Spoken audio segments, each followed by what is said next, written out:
अभागा पिता। एक पिता की दर्द भरी कहानी। सुबह का समय था। जनवरी की ठंड थी। ठंड भी अपनी चरम सीमा पर थी। मैं आज जब सुबह बेटे को स्कूल बस के लिए छोड़ने गई तो मैंने एक बूढ़े आदमी को देखा जो कि ठंड से ठिठुर कर बुरी तरह कांप रहा था। वह सड़क पर एक किनारे बैठा था। उस बूढ़े आदमी की आंखों में आंसू थे। न पहनने के लिए कपड़े, न कंबल, उसके पास कुछ भी नहीं था। मैं स्कूल बस आने तक वहाँ थी, लेकिन मेरा ध्यान उसी बूढ़े पर था। बेटे को बस में बैठाकर मैं वापस आ गई और घर के कामों में व्यस्त हो गई। शाम को परिवार के साथ किसी फंक्शन में जाना था।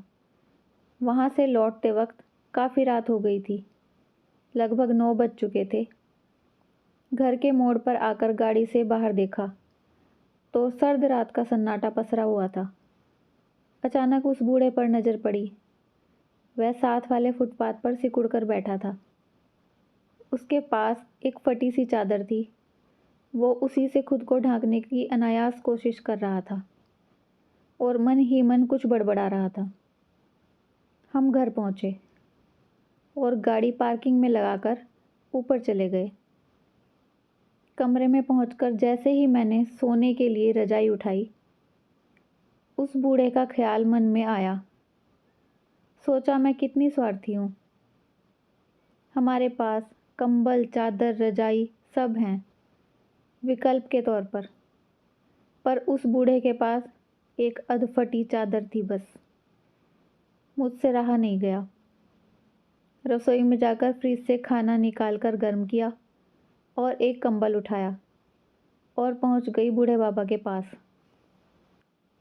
उनको खाना दिया, कंबल उड़ाया। बाबा हाथ जोड़कर रोए ही जा रहे थे। मैंने उनसे उनके इस हालात के बारे में पूछा। बाबा, आप यहाँ क्यों हो? कहाँ से आए हो? घर क्यों नहीं गए? उनकी आंखों में आंसू थे और चेहरे पर गहरी उदासी थी। बड़ी मुश्किल से उस बूढ़े बाबा ने खुद को संभालते हुए एक झूठी मुस्कान चेहरे पर लाकर कहा, मेरे बेटे ने मुझे घर से निकाल दिया।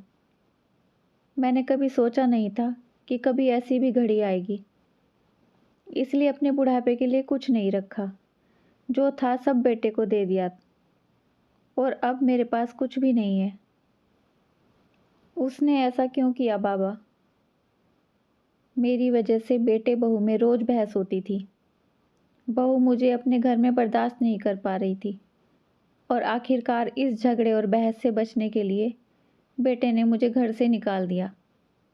मैंने बेटे को बहुत समझाया, अपने किए हर फर्ज और प्यार का वास्ता दिया, पर बेटे के मन में मेरे लिए जरा सा भी रहम नहीं था। उसने अपनी पत्नी की झूठी बातों में आकर अपने बाप को घर से बाहर कर दिया।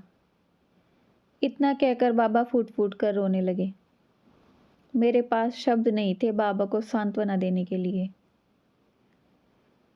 उनकी बात सुनकर मुझे भी रोना आ गया। मन में एक अजीब सी बेचैनी भर गई।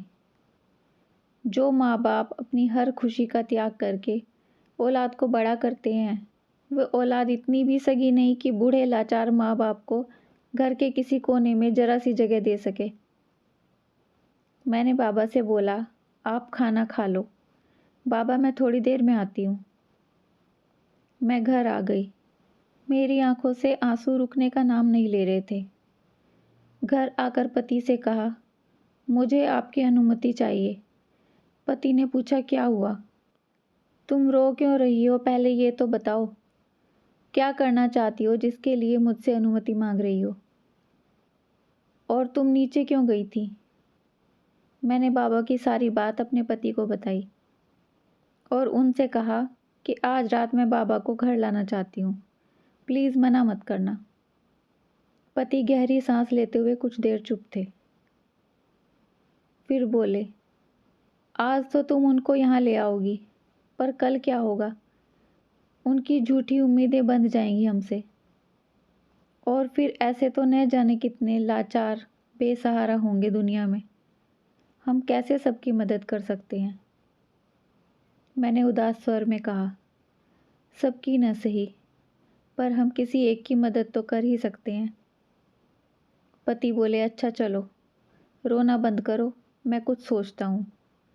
कुछ देर बाद वो उठे और बोले, चलो बाबा को घर ले आओ। आज रात वो बाहर वाले रूम में सो जाएंगे, कल कुछ देखता हूँ। हम दोनों बाबा के पास गए, उनसे कहा, चलिए बाबा, हमारे साथ चलिए। बाबा आने से मना कर रहे थे। बोले, नहीं नहीं बेटा, मैं किसी पर बोझ नहीं बनना चाहता। मेरे अपनों तक ने मुझसे किनारा कर लिया, और फिर आप लोग तो मुझे जानते ही कितना हो। मेरे पति ने उनसे कहा, बाबा आप परेशान मत होइए, ठंड बहुत ज़्यादा है, आज रात हमारे घर चलिए, कल मैं आपके रहने का इंतज़ाम कर दूंगा, आपको सड़क पर नहीं रहना पड़ेगा। बाबा हमारे साथ घर आ गए।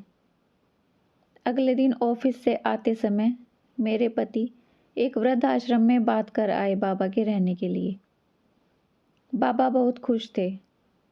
बोले, जो अपनों से नहीं मिला वो किसी गैर ने किया, भगवान तुम्हें हमेशा खुश रखे।